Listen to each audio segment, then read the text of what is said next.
Hey everybody, it's Jason. Hope you're all doing well. Happy holidays. Hope you're enjoying some downtime if you're getting any. I wanted to put my next video out for the latest free agent signings. I know a lot of the big ones have happened already, with Strasburg re-signing with the Nationals, the Angels signing Anthony Rendon, the Yankees Gerrit Cole, the Phillies, Zach Wheeler and Didi Gregorius, Mike Moustakas to the Reds, and a bunch of other signings. Yasmani Grandal to the White Sox.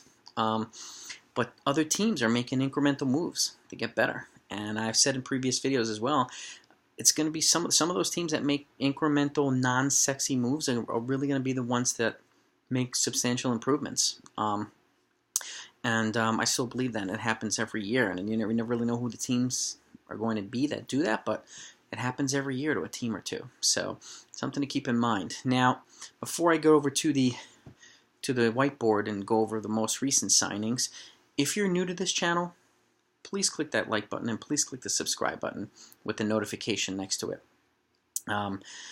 If you enjoy the videos, obviously, please click the like button as well. Please share this with as many baseball fans friends, family. This channel I made for you guys and gals. We're baseball fans, and I've said this in other videos. As great as it is to watch the MLB Network and listen to team experts and ESPN and a bunch of other baseball media outlets, this channel is for us baseball fans. We put on our GM hats, we root for our teams, we always want them to do well. We're kind of always engaged in what's going on. So this video is to keep us all updated. And I've got about 4 dozen videos out already. I've done T-by-T breakdowns for the offseason in terms of what I think they should do versus what I think they'll likely do. I've got MLB free agent predictions, winter meeting predictions. I've got bold and crazy trade proposals, contract predictions. And I have done a recent updated MLB free agent prediction as well after several of the players signed. I also put out a 2020 prediction video on the 2020 final standings per team in every division before the winter meetings and the big signings. I'm going to do one after a lot of the big moves that have been made so that I can I can predict which teams have made more significant moves into the standings, and then we'll see how it all pans out in the season as well. I've got one on the Houston Astros cheating scandal, another one on the recommended punishment, and I've got a bunch of other videos. So if you're a baseball fan, this channel is definitely for you. Please click that subscribe button and click the notification next to it. So with that said, let's get over to the whiteboard and see what's been going on here. It's been some pretty solid moves. I'm just going to put up my little stand here. I hope you guys are having a great holiday season. And looking forward to hopefully a couple of vacation days, or whether it be Hanukkah or Kwanzaa or Christmas, whatever you celebrate. May it be happy and merry, all right? And enjoy some time with your loved ones. So, with that said, let's see what we got going on here, okay? The St. Louis Cardinals have signed Kwang Hyun Kim, who's a left-handed pitcher. I haven't seen the particulars of the contract yet, but they've added somebody, I think he's a relief pitcher. The Cincinnati Reds, they've already signed Mike Moustakas, and I think they're going to make a couple other moves, but they brought in Wade Miley. It's kind of an under the radar, but this is a solid signing, I think. Going back to the NL, he's a left-handed pitcher, 2 years, $15 million, so about $7.5 million per season. Pittsburgh, we signed Luke Mao, catcher, for a 1-year deal. I do not know the financial particulars. The Houston Astros have signed Joe Smith, relief pitcher, and they re-signed him for a 2-year deal for $8 million total, $4 million per season. The Milwaukee Brewers have been incrementally getting better, even though they lost Moose. They're a perennial playoff team. They're always in the hunt now. I think they're going to make some more moves, but 2 solid moves here. Avisail Garcia, an outfielder. They brought him in for 2 years, $20 million, $10 million per season. And Justin Smoke, first baseman, for a 1-year deal for $5 million. If you see my Milwaukee Brewers off-season predictions, I actually had predicted them bringing in Justin Smoke. So I'm glad one of my predictions came true.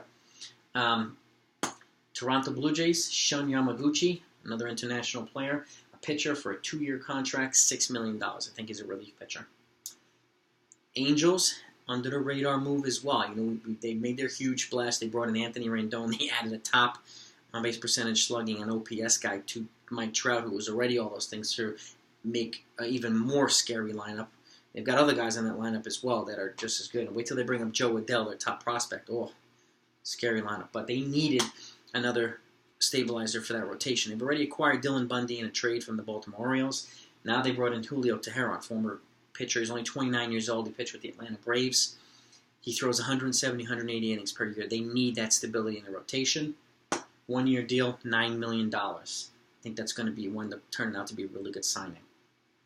Kansas City, they brought in former third baseman from the Phillies, Michael Franco, for a 1-year, $3 million contract. Third base is still open in the Phillies, so I would not be surprised if they make a trade and potentially swoop in last minute for somebody like a Josh Donaldson, who's, I think they're going to make some kind of splash. I mean, they've made 2 already, and they brought in Didi and Wheeler, but third base is still open. Because I think Segura is probably going to move over to second so Didi can play short. But we'll see what happens. Boston Red Sox, they brought in Martin Perez, left-handed pitcher. 1-year deal, $6 million, and then with an option for 2021 for $6.25 million. Okay, so they added a pitcher. Minnesota Twins, they brought back a lot of their starters, and actually in my Minnesota Twins video, that's one of the things I predicted that we're going to add to the bullpen. Add to the rotation. Now they've added to the bullpen. So a few days ago, they added Sergio Romo, brought back Sergio Romo, 1-year deal, $5 million, and today they brought in Tyler Clippard, relief pitcher, 1-year deal, $2.75 million. So they added 2 relievers again. Okay, and Miami Marlins 2 days ago. Another low-key signing, and they've had a couple low-key moves as well. I mean, they generally have nowhere to go but up the Marlins, but they signed Matt Kemp to a minor league deal with the potential of coming to, for making the major league team, which I think he probably will do. They brought in they've acquired Jonathan Villar off of waivers from the Orioles, and they've made a couple incremental moves. I still think they're going to make a few more moves as well. Keep in mind, too, with teams like this, and remember, one of the connections between the draft and free agent signings is the teams that play the best in the majors generally have the low picks. So, but they get generally the top free agent signings. For the most part, there are some exceptions. The people that are generally in the bottom, like the Baltimore Orioles and the Miami Marlins, are the ones that get the high draft picks and have really strong farm systems, but generally don't get the big free agent signings until they're playing significantly better. Like I said, there are exceptions. When A-Rod signed with the Texas Rangers, it was obviously for the money, but it's certain things like that. So these teams are going to have to kind of bring in veteran free agents at moderate contracts, low contracts, and hopefully they complement really well with the young players and improve to the point where they're kind of making moves up in their division. The National League East is going to be tough. The Nationals, the Phillies getting better, the Braves getting better. And the Mets are starting to make a couple of moves. They brought in Rick Porcello and Michael Wacha, so they've added to their rotation. I don't think they're done yet either, and I don't think the Miami Marlins are done. So the National League East is really getting strong, and the Central Leagues are getting strong, and there's still a lot of guys out there. So I will post another video when the next batch of guys signs, and I will be posting videos in between that in the meantime as well. So I hope you enjoyed this video. Let me know what you think. If you enjoyed it, please click that like button, and if you have not subscribed yet, please do so. Like I said, the more subscriptions the channel gets and the more likes the videos get, the more YouTube filters it through its algorithm and shares it, and it also recommends it on people's pages, on the channels as well. And my goal is to just get as many baseball fans engaged so that we can have a dialogue back and forth. I try to accommodate all requests, and I don't try, I do. So if you have a request of a certain video that you'd like for me to do, put it in the comments down below, and I'll be happy to accommodate. All right. I've got 1 or 2 other requests that I'm going to be accommodating this week. But aside from that, I hope you enjoyed this. Happy and merry, whatever you celebrate. Enjoy good health. Let's root for our teams, and I'll see you next time.